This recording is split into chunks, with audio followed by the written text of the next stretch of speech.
Assalamu alaikum and a very good evening to all. I'm Hasan Chowdhury, and recently I've got my IELTS result and I have received an overall band score of 7, and to be more precise, I got band 8 in listening, 6 in reading and writing, and 7.5 in speaking. And my batch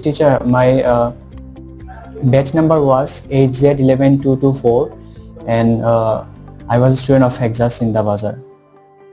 My instructor was Saidurrahman sir. He was such a generous person, and he was really caring and affectionate person.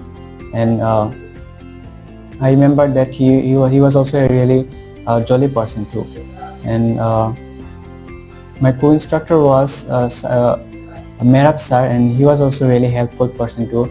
He used to also solve my queries even after completing my exam also.